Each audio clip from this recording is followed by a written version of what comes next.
Hi, I'm Perry, and you're listening to The Beauty Brains.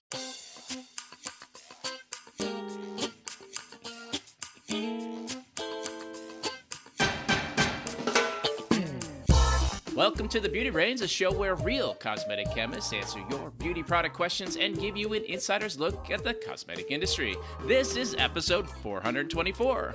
I'm your host, Perry Romanowski, and with me today is Valerie George. Hello, Valerie. Hi, Perry. Guess what? Episode 424 is a palindrome, and I beat you to it. Oh, you did? Oh, that's very I've good. been waiting all week to say that.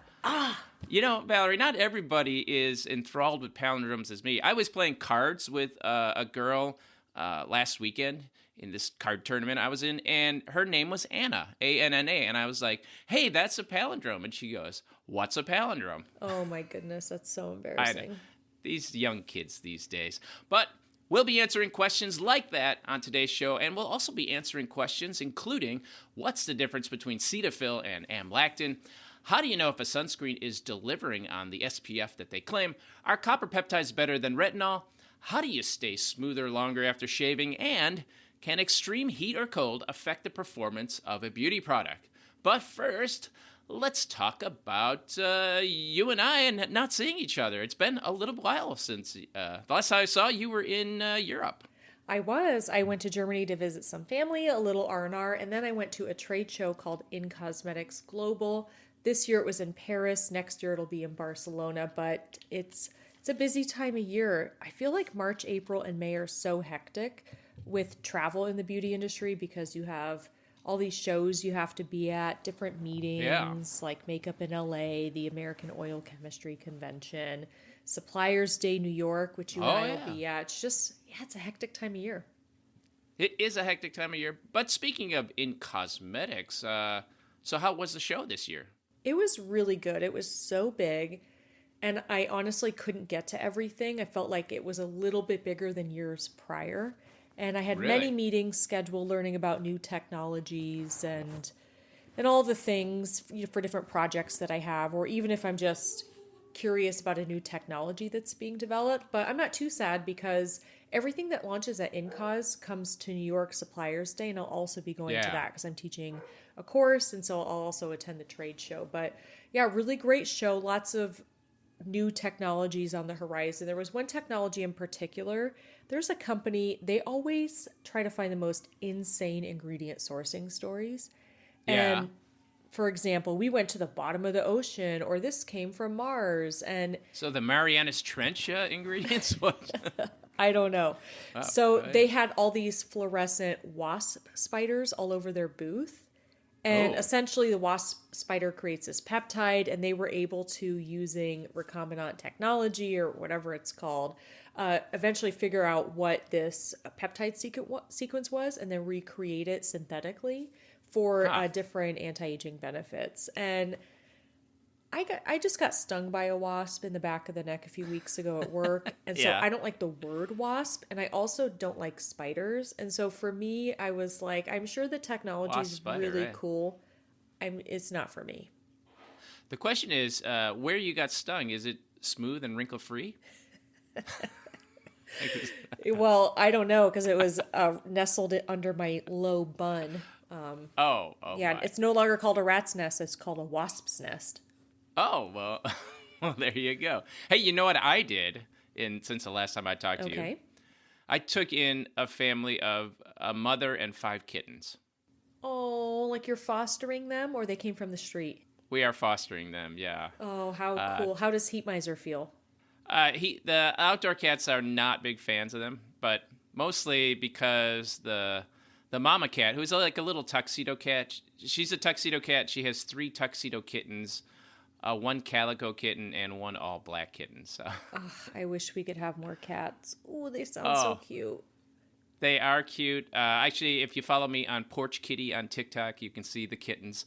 But one of the things that they've been doing, they've been climbing up my leg. And even though I have jeans on usually, their little nails pierce through the fiber and go into my leg. And so now my leg has all these giant needle marks in it going all up and down my legs. Oh, I love that. Oh, boy. But it looks like I have leprosy or something. So with the cat there, is heat mice are not coming in?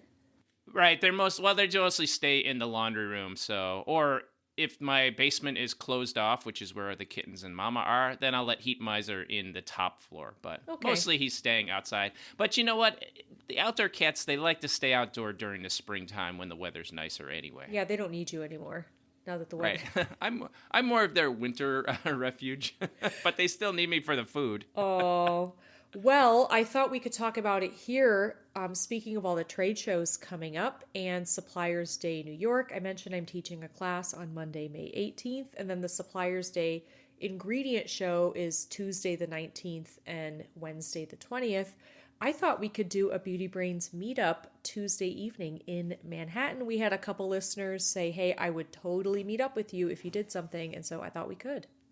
Yeah, that'd be great. So we'll get you some more information on that, but count on save the date, Tuesday, May 19th in Manhattan. Valerie and I will be together. That'll be the first time we've been together since, last December? Last December. But yeah, mark your calendars for around 7 p.m. Tuesday, May 19th, and we'll get together. I'm looking forward to it. Yeah, we'll certainly publicize it here on the show. And if you're a patron, of course, we will send you a personalized note to let you know when that is. All right, are we ready for some beauty news? Let's do it.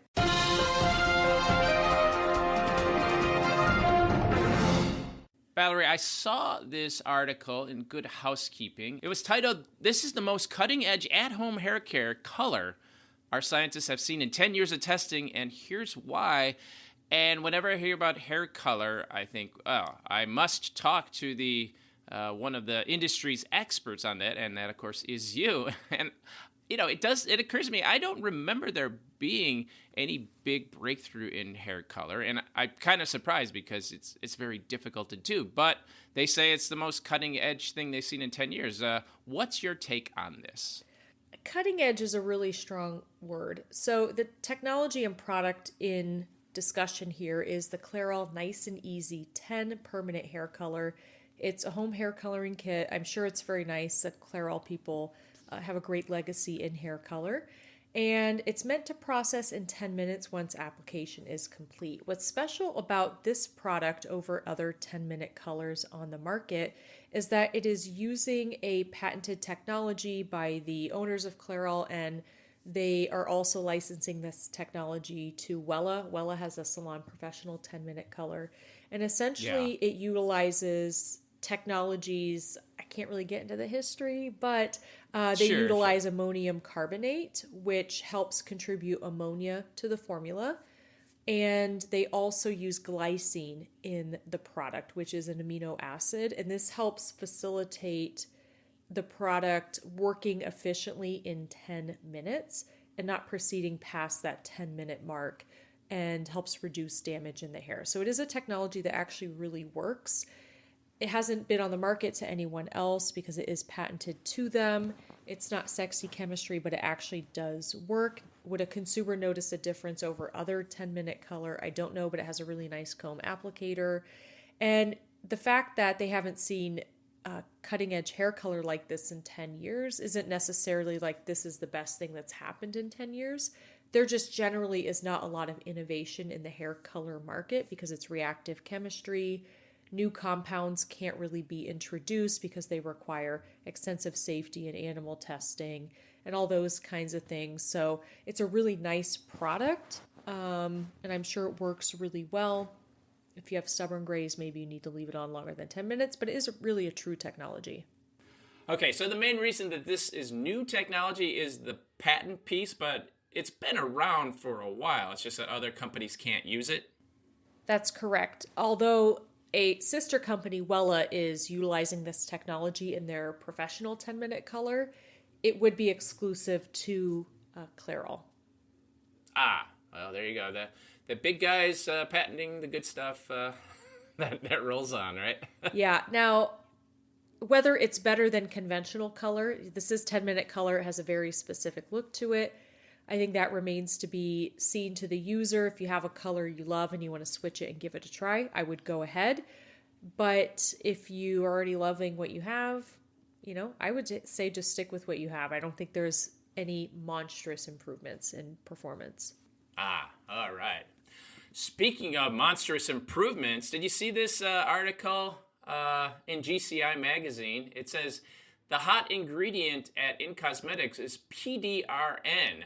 So according to GCI, this article is highlighting the rapid rise of polydeoxyribonucleotide as the dominant force in the skincare market, noting a nearly 1,000% surge in consumer interest fueled by K-beauty innovations and social media of this type of ingredients. They said it was showcased at several Technologies and In Cosmetics Global 2026. And this is, we talked about this in a previous episode, this essentially salmon sperm derivative, right? So what's the deal? Is this really new technology, or is this like technology du jour, which will be gone in 2 years, replaced by something else? It seemed like they said there were a lot of launches in cosmetics, including somebody launched a vegan version of this, which I don't know how you get a vegan version of salmon DNA, but I suppose they could have just used recombinant technology and fermentation with bacteria. So that's probably what they did, right? Every booth had some kind of PDRN launch, and honestly, it's like they all kind of do the same things. It's really regardless of the source. It just depends what studies they conducted on it. But when it came down to some critical questions, which I have about PDRN, it's not necessarily the sourcing. You can get PDRN from plants. I mean, it's essentially just DNA nucleotides, a little polymer of them isolated from some animal, plant, what have you. Do you have any skin penetration data? Every supplier can show you in vitro data where essentially they take cells that are in a little cell tissue culture and they, apply the ingredient to the cells and they can show measurable benefit. But if the ingredient can't get to your living cells, because on the surface of your skin you just have dead cells, then it's not going to be able to do anything. And there's not a lot of studies showing that PDRN on its own can penetrate into skin past the second outermost layer, the stratum granulosum, unless you have the aid of microneedling. And not one person had penetration data. Let me ask about that for you. And I'm like, well, if you have to ask, you don't have it. Because if they had it, they would tell you that because that's like a big deal. Yeah, so if I always like the analogy that I like is like, say you have a dog who wants food and you put them behind a door, but you have food. If you can't get them the food through the door, the food is worthless to the dog, right? So that's the same way these active ingredients, if you can't get them to the dermis where the living cells are, it's not really going to do anything for your skin beyond probably just moisturizing in the outer layers, which is typically what these things do. Yeah, that's exactly what it is. It's primarily collagen building, wound healing, skin regeneration. It's all kind of these nebulous anti-aging benefits, which actually anti-aging isn't even a word anymore. Every booth would use the term longevity instead of anti-aging. And what does longevity even mean? I don't know. Now, I don't think this is an ingredient that will go away. I think beef tallow will go away. I think spicules will go away. I think this is one that will continue to stay around. And I actually didn't see as many exosome launches as I thought there would be. It was really a lot about PDRN and different peptides at this show. But I know that you were quoted in an article by the Associated Press, apnews.com. The article is, you can put beef tallow and salmon sperm on your face, but should you? So you didn't go to the show, but it seems like everyone's wondering, like, should you be doing this? Yeah, a reporter from Reuters just talked to me about the movement nowadays in the industry where people are kind of embracing animal ingredients, whereas in the past 2 decades, the last 20 years, companies have really been getting away from animal-derived ingredients or animal ingredients. And it kind of started in the late 90s when they were getting rid of ingredients from animals because of mad cow disease on the one hand, and also because of the cruelty to animal piece on the other hand. Yeah. And that would get into ingredients like, even ingredient like lanolin, which doesn't really involve animal cruelty. It's just typical grooming of sheep and the sheep wool. But the fact that it was from animals scared enough people. And our industry is very reactive to bad news. And if you can easily replace ingredients, whether you have to or not, whether the fear is real or not, the industry will change if it's easy to do. And that's pretty much what we got away from that. And lots of consumers wanted vegan stuff, and there was kind of a vegan trend. And it seems like beef tallow coming back and the salmon sperm stuff coming online, it seems like consumers are getting away from the concern about animals to some extent now. Things are all cyclical, though. I think we'll go back to a time, maybe not in the next couple of years, but maybe in 10 to 15 years, where people don't want animal byproducts again. Just like, 10 years ago, we didn't want it, now we do. It'll come back. So I'm not invested too much in any ingredient because ingredients do come and go. And I tend to like to reach for ingredients that have a background in pharma or can stand the test of time. But that's just my personal formulation approach. But we'll see. I think we'll continue to see a lot about PDRN. Yeah, I personally can understand the wariness of using animal-derived ingredients, but I also understand that nobody's out there killing animals just so you can use a cosmetic product. Most of the stuff that you get from animals that's using cosmetics is just a byproduct of the food industry. And if that's not being used to make other products, that stuff, the parts of the animal, it just gets thrown in the garbage. And so that seems to me like a worse result than if you use the whole animal. Exactly. Hey, we were also mentioned in a Vogue article, and it said it's a podcast that does not give out bro energy. So I guess that's a good thing, right? This was specifically Vogue India. They basically made a curated list of the 21 best podcasts we found that don't give podcast bro energy. And we made the list for the top beauty podcast. So that feels pretty good. Yeah, and India's big. Yeah, I was just there. It's a big country. Oh, yeah. So thank you to Vogue India, and thank you to everyone in India for listening. All right, and we'll provide links in the show notes for all the other shows that were listed. Hey, are you ready for answering some questions? I hope I'm ready.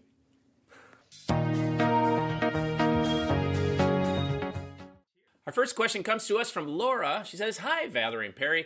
Thanks for taking my questions. I value your expertise and enjoy the show.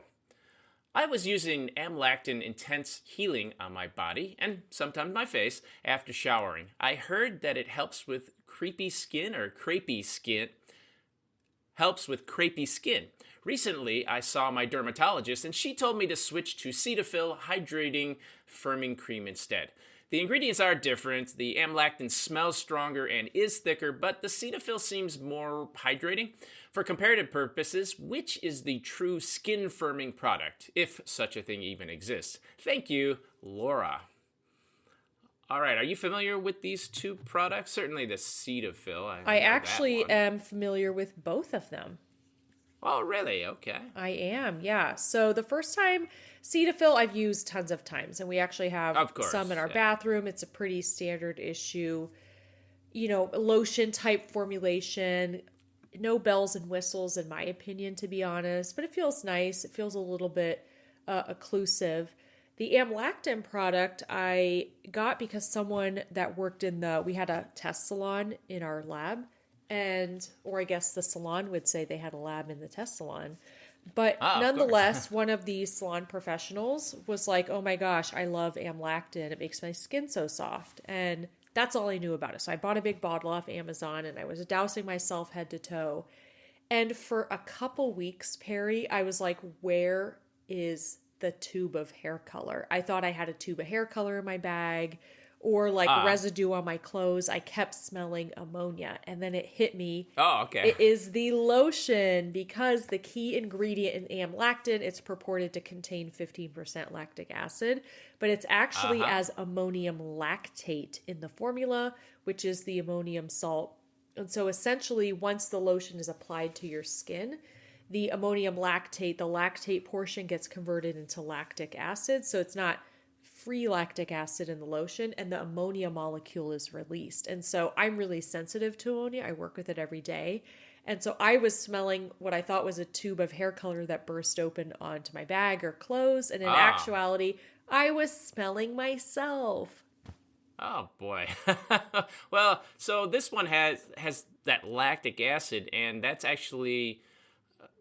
Is that like a drug product levels? Because it's in it's like 15% or something. No, there actually is no drug level for lactic acid, but I think what they do is by using ammonium lactate, the salt version, not all of it converts to lactic acid. And it's probably pH adjusted anyway, so I think it's okay for your skin. But I will say this lotion did make my skin feel very soft. It was a little bit topical heavy, meaning not super rich, like, wow, this is a really thick, unctuous cream, but it just kind of sat on top of the skin. And I did feel like my skin was soft and protected, but I just didn't like the feel. And as much as I love the smell of ammonia, it did kind of drive me crazy. So for me, I couldn't use it. Now the Cetaphil product, I'm just like, it's okay. I mean, it's a pretty standard lotion, right? Exactly. Is it more firming or less firming than the AmLactin product? I think they're just two different types of products, really. They're two different kinds of lotions. And in my opinion, it's whichever you feel best with your skin. Because just in my opinion, that AmLactin product really does have a special feel. I personally don't like... that topicalness, whereas I feel like the Cetaphil goes into the skin a little bit more. The emulsifier in it is a little bit more melting, we'll call it. Yeah, that makes sense. Yeah, but it's all personal preference. I don't think any of them are going to do anything quite differently. I mean, the Cetaphil product can't have too much mandelic acid in it. Not only is it pretty low on the ingredient list, but it would have to be pretty neutralized. And mandelic acid's really kind of a slow product. I would think the AmLactin has more lactic acid than the Cetaphil has mandelic acid by the time the ammonium lactate converts. But just my thoughts. But as far as the firming claims go, I mean, that the word firming is just one of those cosmetic claims which is hard to pin down exactly what that means. Is it making your skin hydrated? Is that making it look firmer? Does that reduce the flakiness? Does that make it look firmer? So it's hard to say, but I think the AmLactin it's going to have some exfoliating effect. And in that way, it probably might be better for if you have the dry and flaky skin, which that's the crepey skin that is described there, right? Yeah. Honestly, Perry, 6 in one, half a dozen in the other, as my dad would say. I think it's all about the experience. One of the interesting questions that you might think about this is, why would the dermatologist, however, recommend switching? I think Cetaphil is more integrated into dermatology networks. Yeah. Anytime I go to the dermatologist, there's free samples all over the place. Anytime I go to a med spa, free samples all over the place. I just think it's more well known. I think AmLactin's just a bit of older product, perhaps. Right. I am struck by looking at the bottle. It looks like Cetaphil. It's got the blue and white and the simple text. I'm like, wow, are these the same? So I'm sure they're competitors. I wonder who was that way first. Yeah. All right. Well, I hope that helps. And I agree. The dermatologist probably is like, oh, we're used to Cetaphil. And the other thing is that maybe they want them to stay away from as much acid, because that 15% acid seems pretty high to me. And it could be irritating over time, right? Yeah, but It's kind of hard to explain. I don't think all that acid's there because, again, not all ammonium lactate's getting converted. The pH, I don't think, is super low on that product because of the free ammonia that's liberated. So, I just feel like you're not getting that much acid, and that's more marketing claim. But I don't think a dermatologist would know that because dermatologists aren't well versed in formulation nuances. They are not, but they are inundated with marketing. Well, our next question comes to us from Demaray. Hi, I recently started listening to the podcast and had a question about a sunscreen. I tried a sample of this expensive sunscreen by Dr. Few and it looks amazing on my skin. It feels like the only sunscreen that doesn't give me a white overcast, looks great over makeup, and feels amazing on. However, it's very expensive, and I'm concerned that it isn't delivering enough sun protection as a normal sunscreen. Here's the ingredient list. Zinc oxide 25%, and then a bunch of inactive ingredients.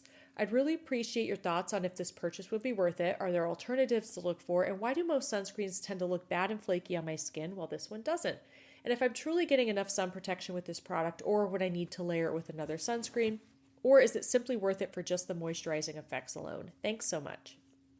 Well, I don't know that she didn't list the pricing of this, but as far as the question goes, is it getting the SPF? If this product is sold in the United States, at least it has to be tested for the SPF. And I will add that 25% zinc oxide is, I think, the maximum level allowed of zinc oxide. It is the maximum level. You're correct. Right. Okay.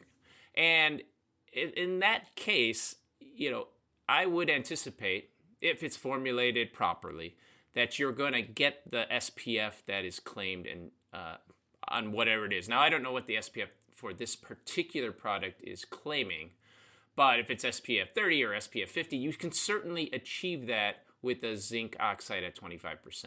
So with zinc oxide 25%, that's typically an SPF 30 type claim, and that's indeed what the product is. I went to the Dr. Few website. I've actually never seen this brand before. It is a tinted mineral sunscreen, at least the one I found online, and it's $85 for 1 fluid ounce, which is indeed... What? Whoa. Wow. Yeah. All right. Yeah, I was like, $85. I mean, that's not bad. And then I thought it was for 6 ounces, and I was like, what? Seriously, could you even get one application for that? Like, you'd have to use one ounce for... that wouldn't even be enough for one application. Right? I think if you truly use the amount of SPF you should be applying on your face, that's about 3 weeks worth of sunscreen. If you add your neck into it, probably 2 to 2.5. Okay. Now, most people aren't applying that. So, as Perry mentioned, they got the SPF claim because they did the SPF testing. And in the United States, there's what's called an in vivo method. Essentially, it's actually applied to people and evaluated. And there's some other methods that can be used in vitro, but because it's for sale in the US, they did test it on people. And they're applying it at an optimum level. Now, whether you're actually getting it from the amount being applied, that I don't know. It depends on how much you're applying to your skin. And also, you can't really just look at an ingredient list and tell what the SPF you're going to get, even if you know that 25% zinc oxide is in there. It's just, you have to test the product, and because the way that the product is put together, that's going to impact the SPF value that you get. Now, I can see why you really enjoy this SPF product. One of the emulsifiers in there, and it actually uses many things to help emulsify and stable it, is polyglycerol 2 dipolyhydroxystearate. And this is a really nice feeling emulsifier that kind of melds with the skin. It helps the skin feel like lipids have been replenished. And this is probably one of the reasons that you're really enjoying this type of product. And I can see why you love it. If you're worried about not getting appropriate SPF protection, it sounds like you're wearing makeup. That's one thing that you can make sure you're wearing foundation with it. That helps increase coverage protection on your skin. I don't know if I'd necessarily layer another SPF with it because I think it might completely interfere with the film formation or You Sure. might get the negative skin attributes of the other SPF that you're not loving. So I would make sure that you just stick with this one. It also uses a set of polymers that have a silicone-like feel to them, which is probably why it also feels really great on skin. I actually might try this. Oh. But don't tell Okay. Mr. Cosmetic Chemist. I bought a couple Sure. sunscreens in Europe. And he's already annoyed. I was like, I'm going into the pharmacy to buy baby formula because Baby C came with us. And Sure. I come out Of with course. baby formula and some skincare products. He shouldn't have let me in there alone. Well, that's going to happen. Now, as far as the white cast goes, not getting a white cast with 25% zinc oxide is, that's a feat because you'd expect to get some, but if it's dispersed well enough, I suppose that's going to minimize the whitening. And the fact that it's tinted, that can also have the effect of reducing that white cast. Exactly. Well, I'm excited to try it. I'm definitely going to give it a whirl. All right, speaking of whirl, let's spin up the next question. This one comes to us from, this is a Buzzsprout fan, so we do not have their exact name. Let's just call them Buzz. Hi, Valerie and Perry. I love the show. I just had a question about copper peptides. I recently read an article in The Cut talking about how they are better and more gentle than retinol, but they're not easy to work with. And yet, there are products on the market that do have them. So I was just wondering if they work. Some of the products that The Cut mentioned are ordinary multi-peptide and copper peptide serums, RL Wellness Copper Peptide Serum, Bio Essence Copper Peptide Wrap, and Plumping Serum, and so on and so forth. So, thank you very much. This almost sounded like an audio question. Maybe they were reading it with their voice. That's what sometimes I do. I do so many voice messages for my friends. I bet you they hate it. Oh, really? Well, that's very clever. Well, Valerie, I looked at the article that she referenced. There was a Cut article called "Should We All Be Using Copper Peptides for Our Skin?" And it looks like at the rise of the beauty peptide trend, and specifically the GHK copper, which is a naturally occurring tripeptide that is combined with copper to deliver and trigger, healing and mitigate aging. Copper peptides have been around a long time, specifically studied in pharma for wound healing. You can find, I want to say hundreds, if not thousands, of published papers on their efficacy in skin. They were first really brought into skincare in the 1970s, and there's a few people that claim to have invented them for use in skincare. If you meet with some of the copper peptide companies that are out there. And copper is a really great thing for skin. Peptides are a really great thing for skin. And the fact that they're joined together gives this peptide a really unique function within the skin. Now, I'm interested to see that the Cut recommended copper peptides as an alternative to retinol because I feel like they kind of do very different things. And so I wouldn't think like, oh, let me try copper peptides instead of retinol. I think that you would actually use both of them, maybe not at the same time, but certainly as part of like a skincare routine. Retinol is really great at increasing skin thickness, increasing cellular turnover, boosting collagen production significantly. And all of this makes retinol ideal for reducing the appearance of wrinkles, supporting people who have acne-prone skin, and helping reduce pigmentation in the lower Fitzpatrick skin types. Copper peptides kind of work on collagen production, which makes sense. They come from a wound healing background, but they're not the same as retinol, and they're metabolically different. They're used for different things. Yeah, I mean, they say that, this is a carrier peptide, and it's supposed to stimulate healing, protection, anti-aging, and interact with your enzymatic processes. So right away, that gets to the notion of, well, does it penetrate far enough to actually do that? Right? Because the outer layer of your skin is just dead skin, and that's not going to have much impact if it just sticks around the stratum corneum. So does this copper peptide get low enough to interact with where the metabolism is really going on. I think there's some data that shows it does, but the thing is, again, it's just very different. I don't know that I would switch or drop a retinol unless you absolutely couldn't tolerate retinol. And then a copper peptide's a nice choice, but it's not going to do the same type of stuff.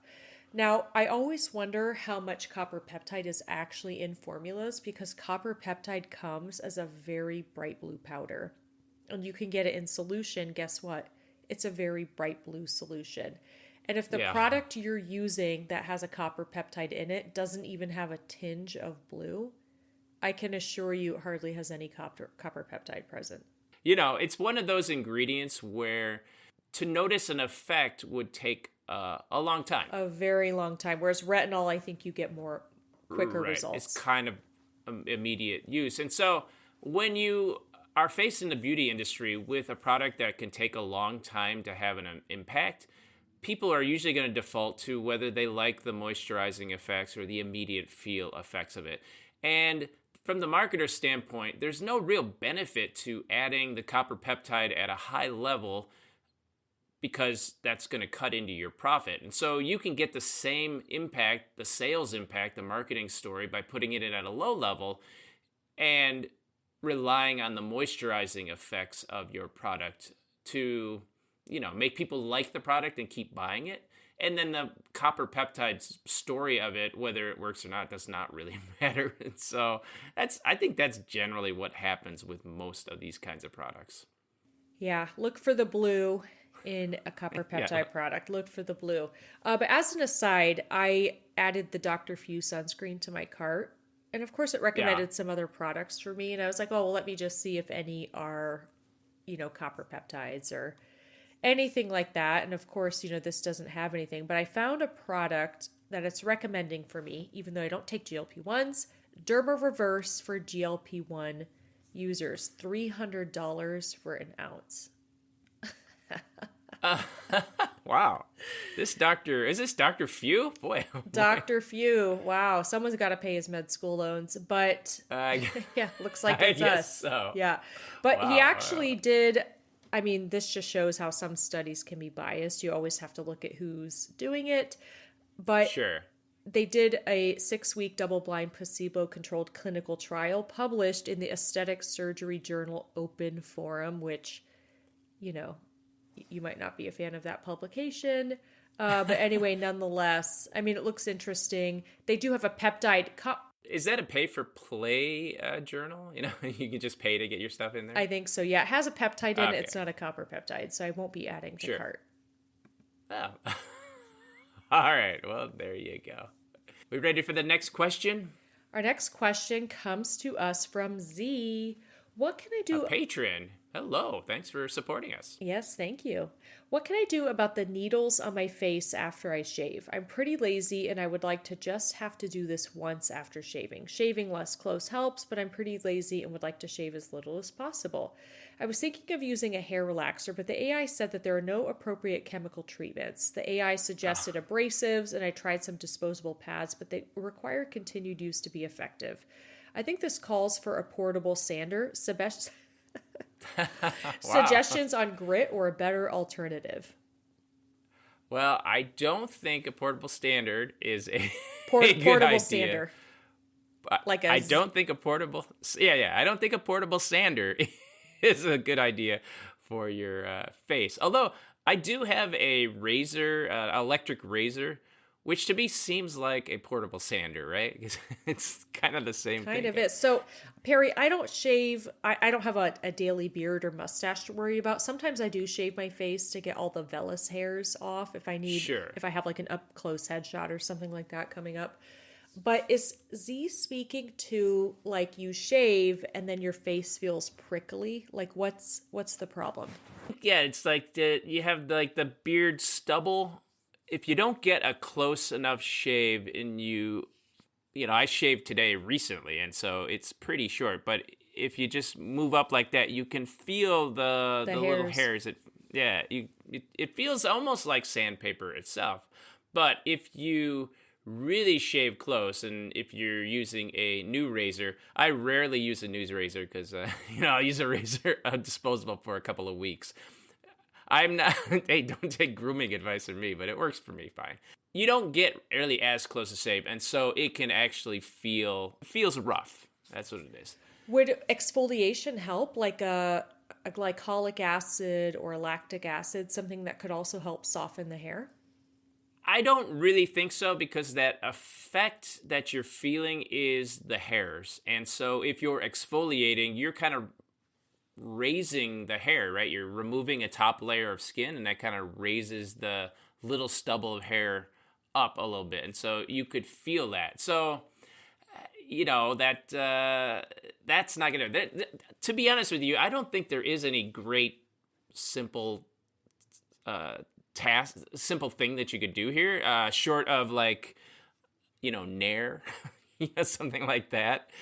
Like a hair relaxer, that's not a great idea. And I don't think using Nair hair remover is a great idea either, especially on your face. That can be way irritating. But that's the kind of thing you'd have to do. You want to dissolve the hair fibers, and so that gets the closest shave. And another way to do it, of course, is have a really good razor that gives you a very close shave.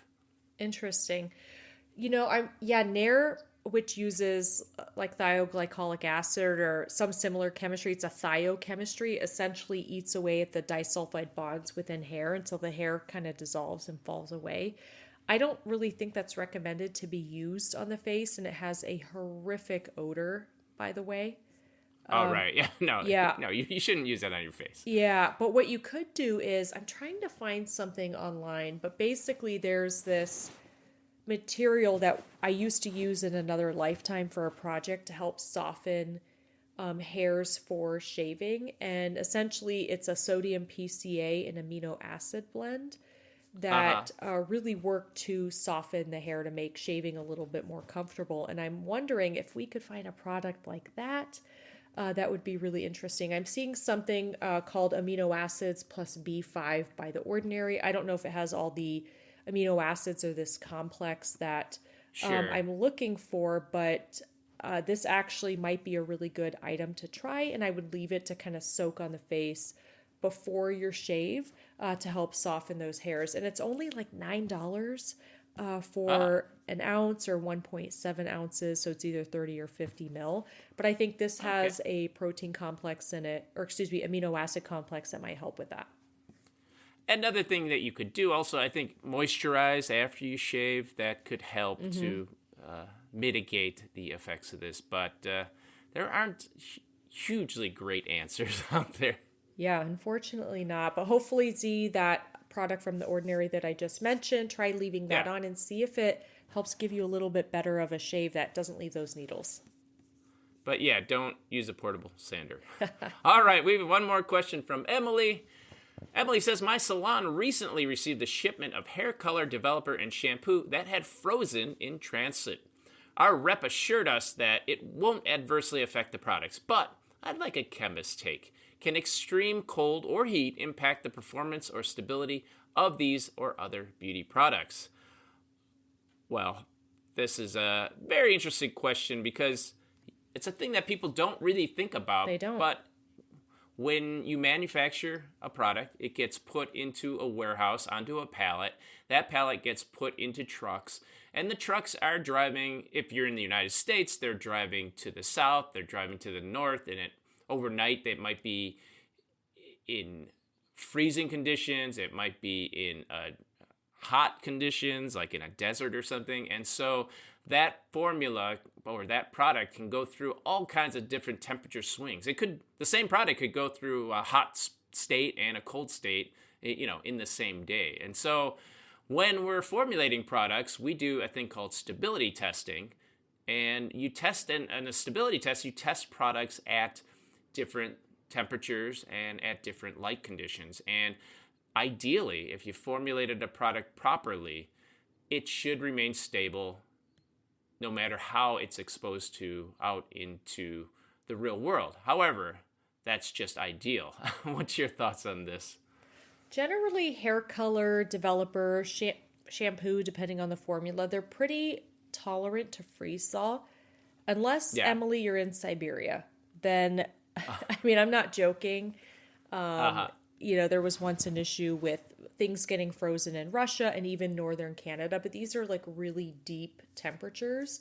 And also one time the U.S. had a big cold freeze and we had some hair color stuck on a rail car, and it just, it was stuck for days, frozen. That's not an ordinary circumstance. Under ordinary freezing conditions, most of those products are fine. The thing that I caution with hair color is extreme heat for extended periods of time does actually impact hair color, because the dyes are sensitive to heat, and so the product should definitely not be stored in hot conditions. Weekend transport probably isn't a big deal, but if for an extended period of time it's been there, you might get a little bit of shift in color that's hard to replicate in real life because it really is a factor of heat. Also, sometimes developer, if it's stuck in heat or stored in heat, the hydrogen peroxide can start to prematurely decompose. But you would know this as an issue either if the bottle is a little swollen or rocking or whatnot. But again, typical transport time is taken into consideration, and it's not much of an issue. I will add that heat exposure is typically worse than cold exposure. Yes. And so if something is frozen overnight and it's allowed to thaw back at room temperature, it's typically going to be fine. In fact, when we do stability testing, our control is usually at 4C, which is very cold because less chemical reaction happens at lower temperatures in general. And so I'd be less worried that the product got cold overnight than if it got hot for an extended amount of time. Right. I feel the same way. But even heat, again, a couple days, not a big deal. A week or 2 weeks, that's generally an issue, particularly for hair color. But you'll know the color is bad when you open it because it'll be prematurely oxidized in the tube, or maybe a little bit of the colorant portion will be leaching out. Speaking of leaching out, I hear the music leaching out. Thanks for listening. If you get a chance, head over to Apple Podcasts or Spotify and leave us a review. That will help other people find the show and ensure we have a full docket of beauty questions to answer. And if you have a question, you can get your voice on the show. Just record it on your smartphone and email it to thebeautybrains@gmail.com. Or you can just call our line and leave a voicemail at 1-872-216-1856. Hey, also, the Beauty Brains are on Patreon. If you like our show and appreciate the fact that we do not have commercials and we can say whatever we want about whatever we want, well, that's because we don't take sponsor money, but we do take money from our patrons. And so if you like what we do and want to support the show, head on over to patreon.com/thebeautybrains and subscribe at any level. Beauty Brains are also on various social media accounts. On Instagram, we're at The Beauty Brains 2018. On X, we're at The Beauty Brains. On Bluesky, we're at The Beauty Brains. We have a Facebook page, a TikTok, and a YouTube. We are out there, usually. Well, thanks again for listening, everyone. And remember, be brainy about your beauty. Thanks, everyone.